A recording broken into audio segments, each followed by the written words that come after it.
Mensa adalah komunitas untuk orang-orang dengan IQ tinggi. Ayo selesaikan teka-teki yang menantang dan uji IQ-mu. Kita berada di sebuah pesta ulang tahun dan ikut permainan seru yang disebut bangku musik. Tebak hari ulang tahun siapa ini? 6 bangku nyaman diberi nomor 1 sampai 6 dan ada 6 orang. Kursi-kursi itu disusun melingkar. Mainkan musiknya DJ. Orang-orang mulai mengitari bangku. Saat musik berhenti, semua segera duduk. Mereka memastikan setiap bangku hanya untuk satu tamu. Tidak boleh duduk berdua dengan teman. Saat mereka duduk, semua menghadap ke tengah dan ke orang yang berulang tahun.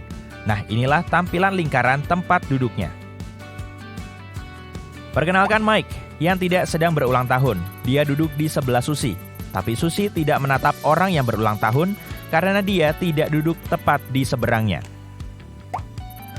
Julia di sisi lain, memastikan dia tidak duduk di sebelah Uri. Nat adalah gamer profesional dan duduk pertama. Victor duduk 2 kursi di sebelah kanan Julia. Sementara itu, Uri memastikan dia setidaknya berjarak 2 bangku dari orang yang berulang tahun. Pertanyaan utamanya adalah, ulang tahun siapa yang sedang dirayakan hari ini?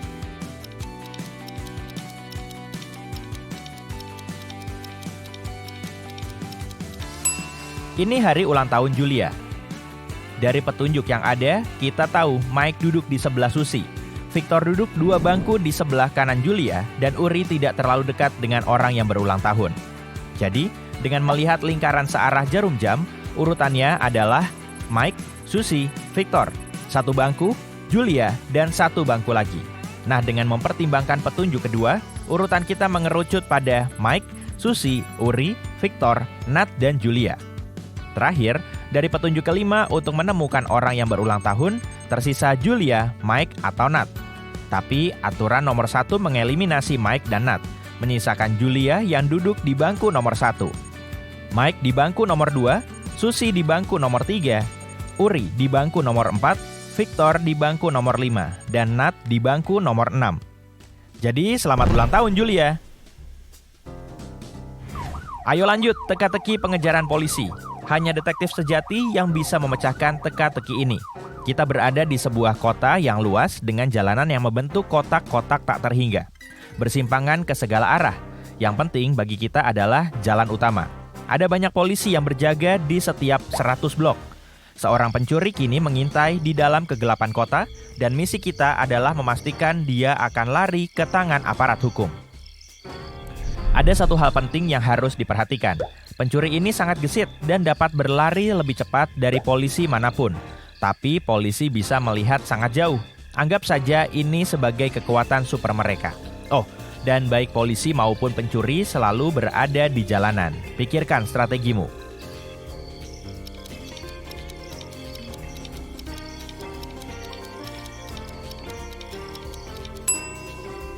Kita akan mulai dengan mengirimkan petugas untuk berpatroli di jalan-jalan yang tegak lurus dengan jalan utama. Langkah strategis ini akan memungkinkan mereka untuk mengawasi semua jalan yang sejajar dengan jalan utama. Dengan pendekatan 2 cabang ini, kita bisa mengawasi setiap sudut kota dan tidak ada tempat bagi si pencuri untuk bersembunyi. Sekarang kita tentukan beberapa terminologi dasar. Kita akan menyebut jalan yang sejajar dengan jalan utama sebagai avenue, dan jalan yang tegak lurus sebagai street. Kita beri nomor jalan dari tak terhingga negatif hingga tak terhingga positif untuk menciptakan lanskap kota yang tertata rapi. Operasi kita dimulai dengan petugas yang ditempatkan di jalan utama di street 0, positif 100, negatif 100, positif 200, negatif 200, dan seterusnya. Untuk memecahkan kasus ini, kita terapkan rencana yang terdiri dari 2 bagian.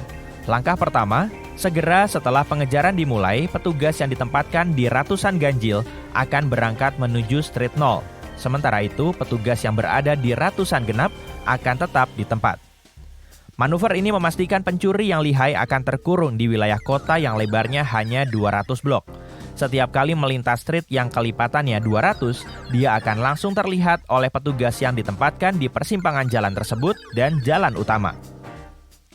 Langkah kedua dimulai ketika petugas dari nomor ratusan ganjil berhenti menyusuri jalan utama. Setelah mereka mencapai street plus minus 1, street plus minus 2, plus minus 3, dan seterusnya. Pada titik ini, mereka akan berbelok ke kanan dan melanjutkan patroli dengan penuh kewaspadaan. Petugas dari street bernomor positif akan bergerak ke satu arah, sementara petugas dari street bernomor negatif akan bergerak ke arah yang berlawanan. Saat setiap polisi melintasi street masing-masing, mereka memperhatikan dengan seksama setiap avenue yang dilewati.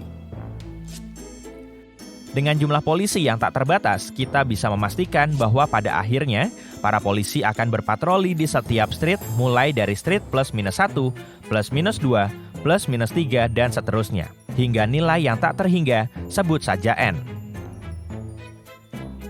Simpelnya, kita akan memastikan semua jalan dalam radius 200 blok di sekitar pelanggar hukum ini akan dijaga oleh petugas yang berpatroli. Jika si pencuri ingin tetap berkeliaran, satu-satunya pilihan adalah bersembunyi di salah satu avenue. Tapi cepat atau lambat, saat polisi menjauh dari jalan utama sambil mengamati setiap avenue yang mereka lewati dengan seksama, permainan petak umpet ini akan berakhir. Misi selesai. 3 saklar bertugas menyalakan 3 bola lampu dengan cara khusus, yaitu setiap saklar hanya mengendalikan 1 bolam, dan setiap bolam dikendalikan oleh 1 saklar. Meski begitu, ada satu hal yang menarik, karena hanya satu dari pernyataan berikut ini yang benar. Saklar nomor 1 mengatakan, aku pengendali bolam B. Saklar nomor 2 mengatakan, aku pengendali bolam A atau C. Dan saklar nomor 3 mengatakan, aku pengendali bolam A atau B. Jadi bisakah kamu mengetahui pasangan yang tepat antara saklar dan bolamnya?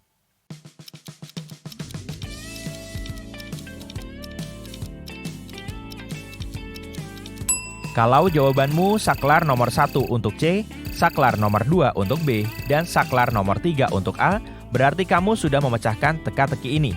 Kuncinya adalah hanya pernyataan terakhir yang benar. Kalau pernyataan pertama benar, berarti 2 pernyataan lainnya salah.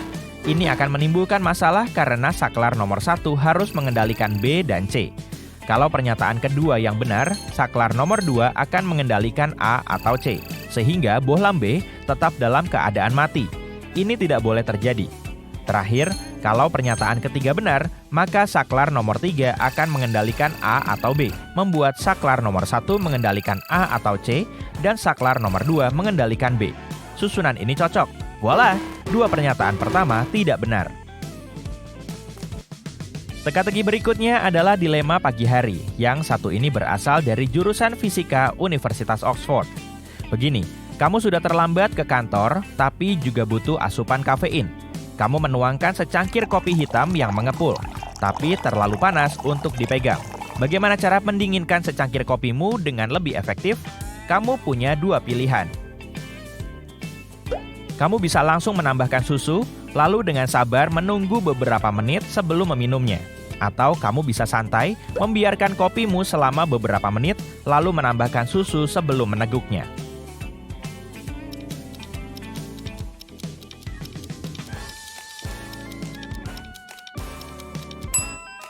Pilihan terbaik adalah opsi kedua. Begini alasannya. Kopi lebih panas daripada opsi pertama saat ditambahkan susu. Masalahnya, benda yang lebih panas memiliki kemampuan untuk mendingin lebih cepat, berkat perbedaan suhu yang timpang dengan sekitarnya. Jadi, pada opsi kedua, kopimu berpacu dengan waktu, mendingin lebih cepat. Yang menarik, kedua opsi ini membutuhkan waktu yang sama untuk mendinginkan minuman, tapi dengan tempo yang berbeda. Karena hampir semua teka-teki ini berasal dari Mensa, mari kita bahas komunitas global penuh orang-orang cerdas ini. Mensa memiliki lebih dari 150.000 anggota dari berbagai latar belakang yang tersebar di lebih dari 90 negara di seluruh dunia. Tapi apa sebenarnya yang mereka lakukan? Bayangkan sebuah tempat ramai di mana para anggotanya menyelami kedalaman intelektual melalui kuliah-kuliah yang menarik, jurnal-jurnal penuh pencerahan, dan kelompok-kelompok minat khusus.